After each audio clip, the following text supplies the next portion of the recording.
Idon langsung ditahan. Jadi bagaimana bisa pemberi suap bukan tersangka sedangkan pejabat tinggi penegak hukum yang dibanggakan oleh Bapak Prabowo langsung dijadikan tersangka? Negara sedang menunjukkan dengan vulgarnya sikap semena-mena dan sok kuasa. Kuasa hukum Don Rito, Handika Honggowongso, syok kliennya langsung ditahan di rutan C7 Kejaksaan Agung. Menurut Handika, pihaknya tidak menyangka Don Rito langsung ditahan dengan dasar sangkaan yang sama seperti saat perkara masih ditangani Polda Metro Jaya, yakni dugaan korupsi PT Asabri. Ia menegaskan kliennya tidak memiliki keterkaitan dengan Febri Adriansyah dalam perkara Asabri. Proses serah terima kami ikuti dengan seksama. Alhamdulillah berjalan lancar.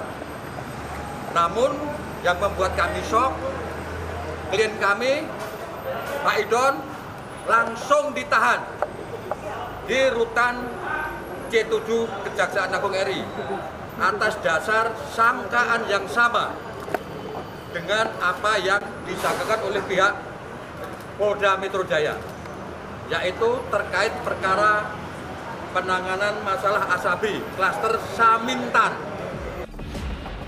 Di sisi lain, kuasa hukum ex-Jampitsus Febri, Hotman Paris Hutapea, mempertanyakan alasan penyidik belum menetapkan pengusaha Tan Kian sebagai tersangka meski disebut sebagai pihak yang diduga memberikan suap dalam perkara yang menjerat kliennya.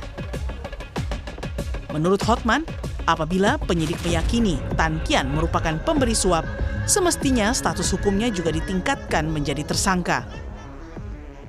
Kesimpulannya tidak ada penahanan. Diperiksa sebagai tersangka. Hari ini hanya sebatas kepada kasus PT Asabri. Ternyata Tan Kian itu nggak ada kaitannya apapun dengan Asabrinya. Tidak ada satupun harta Asabri yang dinikmati oleh Tan Kian. Dan sampai hari ini Tan Kian belum jadi tersangka.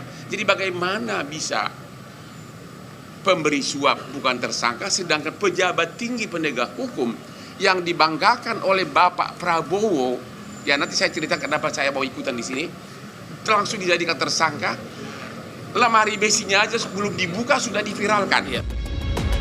Merespons penetapan tersangka terhadap ex-Jampitsus Febri, Kabid Humas Polda Metro Jaya menegaskan penetapan tersebut berdasarkan 2 alat bukti yang kuat dan dapat dipertanggungjawabkan. Berdasarkan keyakinan penyidik terkait tentang 2 alat bukti yang cukup. Atas dasar itu sehingga melalui proses gelar perkara ditingkatkan status menjadi tersangka dan itu dapat dipertanggungjawabkan. Kita sama-sama memberi ruang kepada teman-teman penyidik kejaksaan untuk bisa bekerja. Meski sudah menjalani pemeriksaan di Kejagung, ex-Jampitsus Febri tidak ditahan. Hal ini dinilai pakar hukum tindak pidana pencucian uang Yenti Garnasi sebagai sikap aparat negara yang sudah melenceng dari tataran hukum. Yenti juga tekankan, apa yang tengah ditangani kejaksaan adalah perang melawan koruptor, bukan soal soliditas antar lembaga. Ini maksudnya apa? Ada perbedaan perlakuan. Karena gini, kita kan tidak boleh memperlakukan peraturan itu dengan melihat status sosial, jabatan, ekonomi. Negara sedang menunjukkan dengan vulgarnya sikap semena-mena dan sok kuasa. Ini bukan persetujuan antar lembaga, ini sebetulnya negara sedang memerangi koruptor. Sedang memberantas korupsi, bukan melindungi apalagi soliditas antar lembaga-lembaga. Ini sudah melenceng dari tujuan berhukum kita. Pengusutan 3 kasus dugaan korupsi dan TPPU yang menyeret mantan orang nomor 2 di Kejagung sepenuhnya berada di tangan Kejaksaan Agung.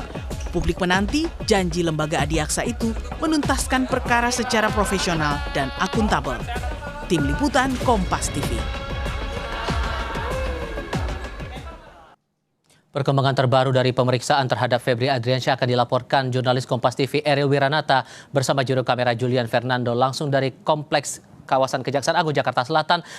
Don Rito sudah ditahan, Eril, tapi kemudian Febri tidak diberlakukan penahanan. Lalu kemudian proses hukum berikutnya terhadap Febri akan bagaimana lagi oleh Kejaksaan Agung?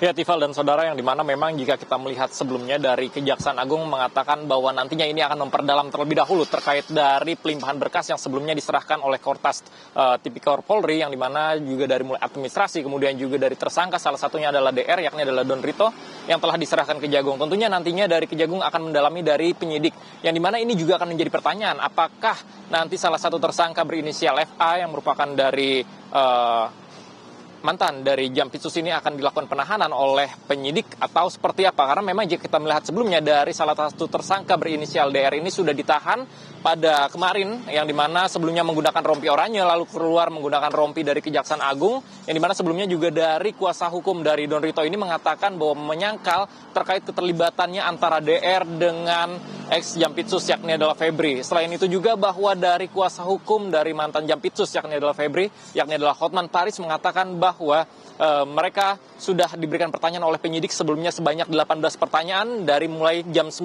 pagi yang sudah dilakukan BAP oleh penyidik Kejaksaan Agung. Selain itu juga bahwa dalam hal ini juga dikatakan bahwa tidak ada penahanan, dan selain itu juga bahwa dari kuasa hukum mengatakan sudah mengirimkan permohonan untuk dilakukan tidak penahanan. Dan hal inilah yang nantinya akan menjadi pertanyaan, Tifal, untuk kedepannya apakah penyidik akan melakukan penahanan sama seperti DR atau seperti apa. Karena memang jika kita melihat bahwa nantinya Kejaksaan Agung dari penyidiknya akan melakukan pendalaman mulai dari administrasi, kemudian juga bukti-bukti lainnya yang sudah diserahkan mulai dari emas hingga bukti elektronik yang sudah sebelumnya digeledah di beberapa titik, yang dimana memang dikatakan dari kuasa hukum Hotman Paris, yakni adalah yang dimana rumah yang berada di Sentul, aset-asetnya bahwa ini sudah digunakan oleh Don Rito sejak tahun 2022, yang dimana kliennya mengatakan tidak mengetahui terkait dari berangkasnya karena memang seluruhnya sudah digunakan oleh milik Don Rito, baik tidak hanya di Sentul saja melainkan juga yang berada di Cafe The Clan milik Don Rito. Dan selain itu juga bahwa dalam hal ini dikatakan bahwa sebelumnya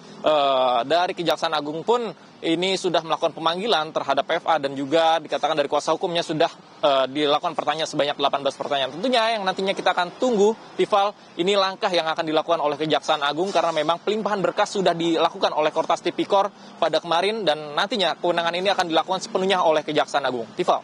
Termasuk Don Rito juga sudah mengakui bahwa bukti-bukti yang disita itu, masalah uang dan emas itu milik yayasan.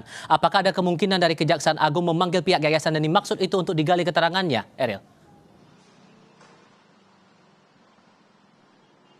Ya, Tifa, jika kita melihat bahwa dari Kejaksaan Agung pun ini akan menyerahkan seluruhnya kepada penyidik, yang dimana tentunya ini akan mendalami, Tifal. Mungkin saja memang jika ke depannya ini akan dilakukan pemeriksaan ataupun penggeledahan, namun dari Kapus Penkum mengatakan bahwa ini akan menjadi kewenangan dari tim penyidik untuk melakukan pendalaman, untuk menggali-gali dari informasi terkait dari barang bukti yang sudah diterima, lalu juga dari tersangka, yang dimana dalam hal ini sudah ada DR dan FA yang sudah dilakukan pemeriksaan oleh dari Kejaksaan Agung. Kemudian juga nantinya maka akan dari aset-aset tersebut ini akan dilakukan pendalaman oleh Kejaksaan Agung penyidiknya, yang dimana memang jika kita melihat sebelumnya mulai dari rumah aset yang berada di Sentul, yang dimana memang dikatakan dari kuasa hukum Don Rito mengatakan bahwa dari aset yang berada di Sentul adalah milik dari yayasan, yang dimana memang belum dijelaskan secara detail, Tifal, terkait dengan siapa pemilik dari uang tersebut. Namun memang informasi yang didapatkan ataupun dikatakan dari kuasa hukum bahwa itu merupakan milik yayasan yang sudah dimiliki oleh Don Rito. Kemudian juga untuk aset yang berada di kafe itu merupakan milik pelabuhan dan bekerja sama dengan salah satu pembisnis, namun tidak dijelaskan namanya. Hal inilah yang nantinya akan kita tunggu, apakah dari nama-nama tersebut akan dipanggil oleh penyidik untuk melakukan pendalaman terkait dengan pengungkapan dari korupsi yang menyeret dua nama mulai dari Don Rito kemudian juga FA yang merupakan mantan Jampitsus. Tifal. Eril Wiranata dan Julian Fernando melaporkan langsung dari Jakarta Selatan. Terima kasih.